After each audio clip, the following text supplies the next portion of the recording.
Hi and welcome to Painting in the Shed. Sorry I haven't got a little video of me talking, but my computer's having a few problems, so I've managed to actually film the painting and all that, and that's exporting okay, but I'm having a bit of trouble with the actual the whole thing. So anyway, I'm just doing a voiceover. So this is me talking, and this is a painting that I'm going to show you how I painted. So let's press play on this and talk about what I'm doing. Right, so this white first, basically, lemon yellow, and then yellow ochre going into that. They're all bristle brushes that I use with the oil paint here. I'm making this up as I go along in my head, so I kind of have a rough idea in my head what I'm going to do. So I know I want some sort of waterfall there, or some sort of kind of valley of light and water coming down here. This was a commission by a friend of mine for her sister and her sister's boyfriend. So I don't really know these people very well. So I was just kind of thinking about them and praying and asking God to help me with a picture that might help, that might bless them. So this is kind of how I made it up in my head. This is crimson and cobalt blue that I'm using here, I think. That's cobalt blue. It might be a little bit of Prussian blue as well, I'm not sure, but I kind of have both blues on the go at the same time. This is burnt sienna coming in here. I mean, you'll find if you watch all my videos, I basically use the same colours throughout most of my paintings, so hopefully by now you will know the kind of colours that I use. This is a round, quite a large round brush, and I get it from a decorating store, like a DIY store, as opposed to an art shop, because it's a lot cheaper.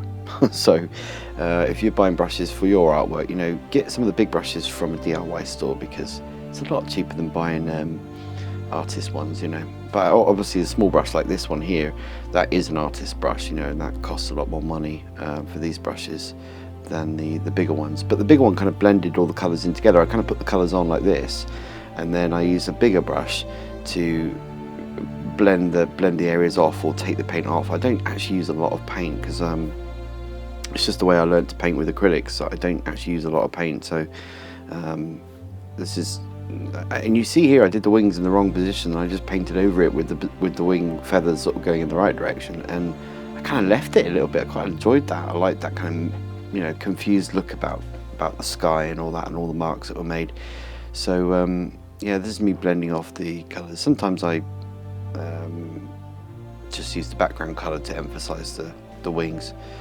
This is now burnt sienna and a little bit of burnt umber going on now, which is, you can see how I started with the light and then got a lot darker as I come further out from the painting. And here I wanted some sort of a fantasy landscape, completely made up. I wasn't copying any pictures, I was just doing this from my head.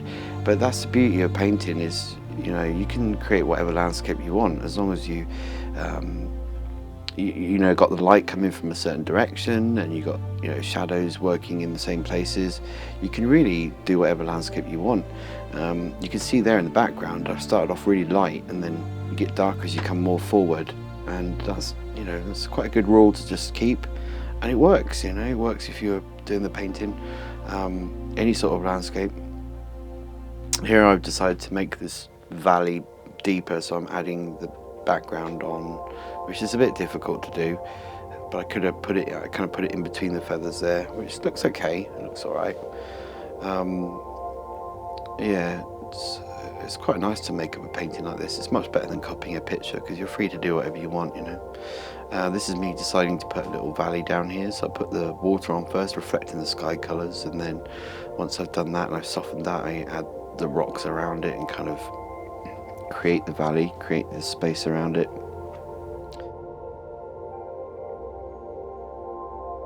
This is the green going on. Obviously you can see that it's sap green and lemon yellow and a bit of cadmium, just normal yellow.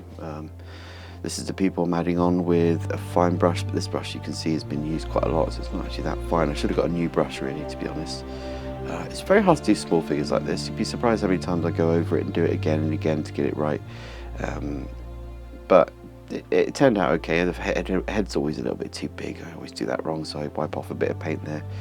And you can see the finished results there with that, with the light coming with the waterfalls. That was kind of a second thought as well. I kind of didn't really know what I was doing. If you actually look at the landscape, it's quite hard to figure out what's going on. So I you know, towards the end I started making things lighter and darker and really bringing out the various things, and obviously I want the angel up here to be the brightest thing, brighter than the waterfalls, brighter than the, you know, anything else, but that is the finished painting. And yeah, I hope you enjoyed watching that. This painting was it's one of my favorites that I've done this year. I've done a few from my imagination, and I just love painting them. I love people commissioning me, just sort of saying, hey, could you just paint something for my friend, and I'll let you do whatever you want to do, because it really allows me to express myself and really, you know, just paint something from my heart. Anyway, before I carry on, let's see the reaction of the person who received the painting. I was sent a little video from Christmas of this this woman receiving the painting with her boyfriend, and so here's the video. Very big! I'm so excited. Bring it here. Bring it out. I want to.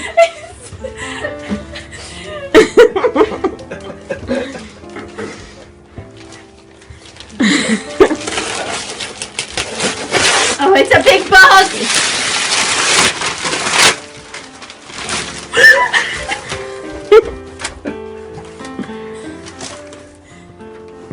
I don't know. Yeah, you I have to lift it out. might want to lift it out. Yeah.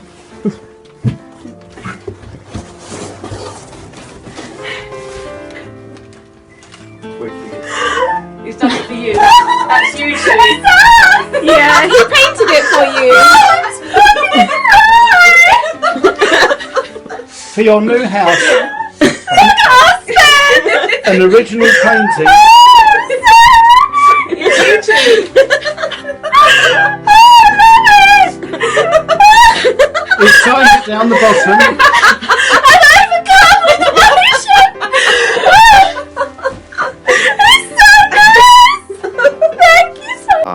I thought that was brilliant. I really loved the reaction on that, and that made me really happy. I don't often get to see at Christmas, you know, I don't see people opening presents, and so for me that was a real joy to see that. So I hope you enjoyed this video anyway. Sorry to all those people that have emailed me about calendars. I haven't actually got any more left, but obviously I'll bring out another calendar soon, next year, and hopefully everyone will get one. Thanks for watching, and take care. Goodbye.